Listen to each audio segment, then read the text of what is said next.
Becoming a chariot of God.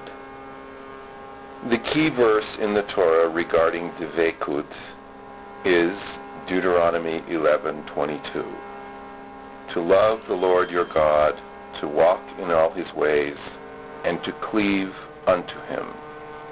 The word cleave is in Hebrew Devekut. Nachmanides says about this verse, one way to understand this is to say that Devekut means to remember God and your love for him always and at all times, so that you never remove your mind from God while you are walking on the way or lying down or rising up, and even when you are conversing with other people. In your innermost heart you are not with them, but are in the presence of God. It is through Devekut that the divine presence comes to dwell within you, and you become a chariot of God. Jewish mysticism is called the account of the divine chariot, Maaseh Merkava, and of the patriarchs who are models for religious attainment and who represent all the perfected Tzadikim. It is said, the fathers, they are indeed the chariot. From Bereshit Rabbah, 82:7.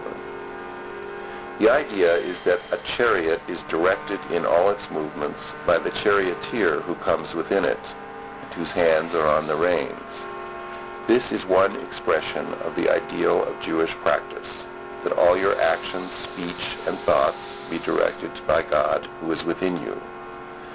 The person who has attained to this high level will have continuous God consciousness at all times.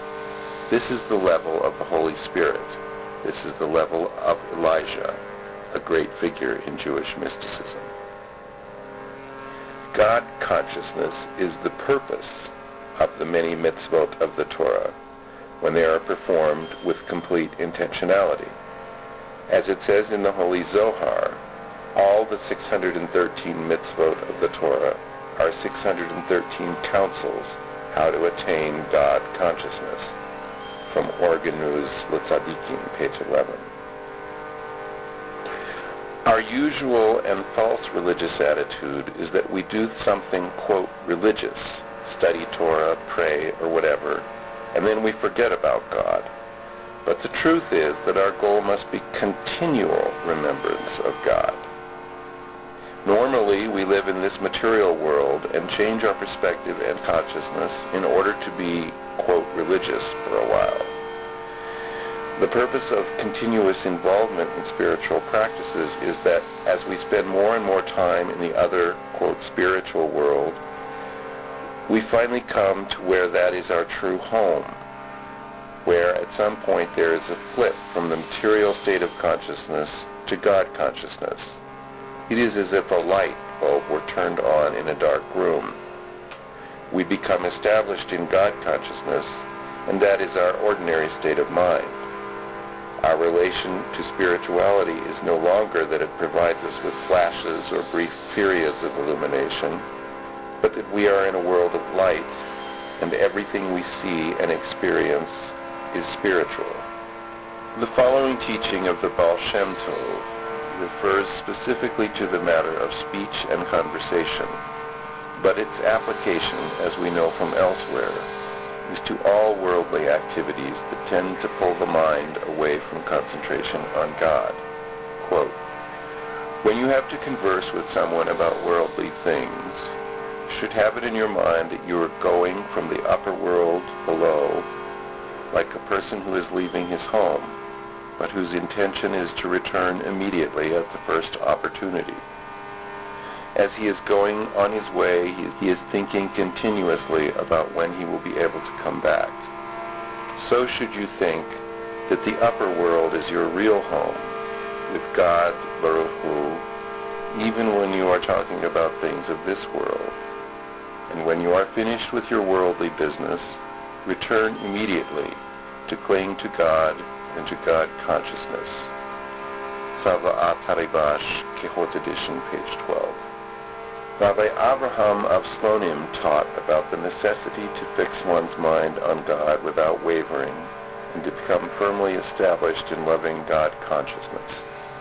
Quote, and a flaming sword which turns every which way and guards the entrance to the path to the tree of life. Genesis 3:24. When a person serves God, Baruch Hu, continually, not just from time to time, now yes, now no, that person is on the level of the lower Garden of Eden. And when that person merits that his service is not only continual, but also with deep joy and delight, with the higher love and fear of God, he is on the level of the upper Garden of Eden. But when he serves God just from time to time, and every minute or hour is changing, now he is human, now he is an animal without God consciousness, drawn after his lower desires. This is the level of the flaming sword of the mind that turns every which way. Torah Avot, page 38. One of the purposes of the tzitzits, the fringes on the talit, is that when we see them, we will be reminded of God and his commandments, and to do them. Numbers 15:39. Make it a practice to look at the tzitzit often, so that you always remind yourself of the love and fear of God and of the need for God consciousness.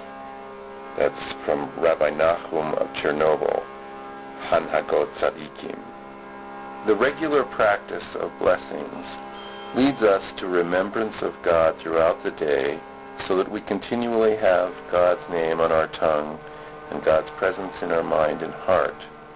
It is very important to know that when we remember God when making blessings or at any other time, we are to do so with feelings of love directed to God and an awareness of God's love for us. Our continuous meditation on God is not a mind meditation alone, but an emotion meditation, a meditation of love, so that we become fully absorbed in remembrance of a relation of love to him. To attain continuous God consciousness, it is a good general principle to alternate your religious practices, engaging in Torah study and prayer, meditation and religious singing, synagogue attendance, the work of charity, and so on. Concentrating on one thing too much will lead to fatigue and boredom. If a person is required to do only one form of work, the person becomes tired of it and will have to cease working and take a rest by being idle. But if one kind of work is replaced by another, the person can continue working for a much longer time. A good way, then, to keep interest in religious practice is to provide sufficient variety, for that itself constitutes a sort of rest.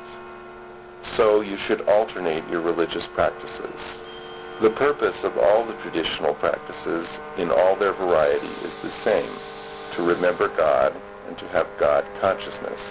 According to the Baal Shem Tov, we will regularly experience periods of expanded and constricted consciousness, gadlut and katnut. As in what was quoted from Rabbi Tzadok HaKohen, it is impossible for a person to remain on one level in Devekut. Another aspect of alternating spiritual practices is to be aware of what your spiritual level is at any particular time and to adjust your divine service appropriately. Choose a practice, then, that fits your mood and spiritual level. The rabbis say about Enoch, mentioned in Bereshis 5:24 in Genesis, Enoch was a shoemaker who would sew together the uppers and lowers of the shoes. And with each and every stitch he would say, "Blessed is his glorious kingdom forever and ever." And he was able to bind together the upper and lower worlds. From Hedvat Simcha. Upper and lower worlds, as in the quote, the world to come, and this world, as in the preceding quote, heaven and earth, are all essentially parallel expressions, meaning the spiritual and the material. Note well that Henoch, an ideal type of Jewish mystic, repeats this holy sentence, which ordinarily follows the saying of the Shema, over and over while working with his hands. Repeating a holy sentence can be an important spiritual practice, not only while working, but at other times as well.